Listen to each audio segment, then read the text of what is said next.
and this is my review of the movie The Ugly Truth. To save a bit of my manhood, I did not choose to go see this movie by myself, I chose to go out to it. I was already out, and all the people I was going with were going to see this movie. Yeah, it says something about that taste, but I will say I didn't hate the movie.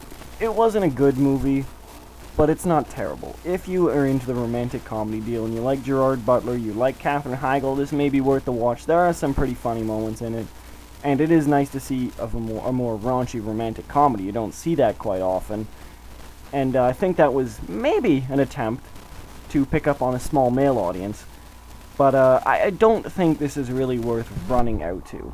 If you have a casual interest, if you have a lazy afternoon, you're down for a romantic comedy, you like the actors, you want to see a little romance, a little funniness, then you know what? Give it a go. Maybe not pay full price if you can find a matinee or a smaller theater to go to. But if you have friends that want to go to it too, this is a pretty funny movie.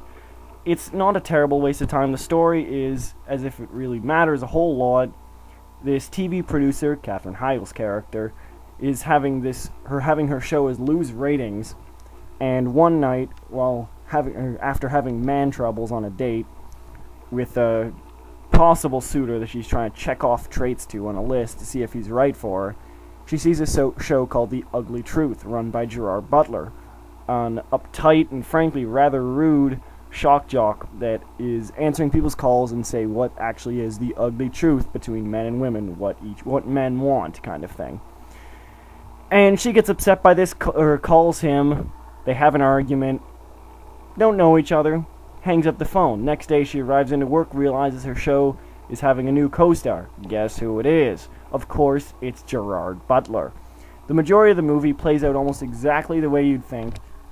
Gerard Butler convinces Katherine Heigel to say, hey, you know what, if I can help you get a man, then will you get off my ass and realize that I get great ratings and actually work with me? So they agree to this, but over the course of time, they realize they like each other, and lo and behold, they may end up getting together in the end. It's a pretty cliched story right off the back of a Harlequin romance novel, but I wasn't totally repulsed by this. It is fairly charming. There isn't a massive amount of chemistry, I will say, but not necessarily together, but actually each actor has a certain amount of charm. Gerard Butler actually plays well, for lack of a better word, a guy pretty well, to have that kind of side to him that isn't quite as often advertised in romantic comedies, where he is the raunchy guy, but he also does have the softer side to him, which I did appreciate from the guy's perspective here. Katherine Heigel plays the role exactly what you'd think. It's really hard to judge acting in this movie. They do both have a certain amount of charm. Katherine Heigel may be a little too silly, but it's often played for comedy, so I can't really argue too much. The other person who is in this love triangle, who Gerard Butler is helping her trying to win throughout most of the movie, is wow, the biggest Ken doll I've ever seen in my life. He is exactly like a living Ken doll. He is like the perfectly sculpted, short blonde head, blue eyes, no hair. It's ridiculous. But I imagine he's the exactly kind of dreamy type that some people may like, so you know what, sure, whatever, throw him in there. Overall, like I said, the story does progress exactly how you think it is, and the characters are exactly what you think they were. Having said that, the music itself plays out fairly nicely, and the charm between them, which I am going to spend a good amount of time discussing in this review, because really this is what you go to see these movies for, is evident in some way. It's not the most charming comedy I've ever seen. He's no Hugh Jackman, but Gerard Butler does do a pretty good job, and I will say that Katherine Heigel plays him a good counterpoint to him.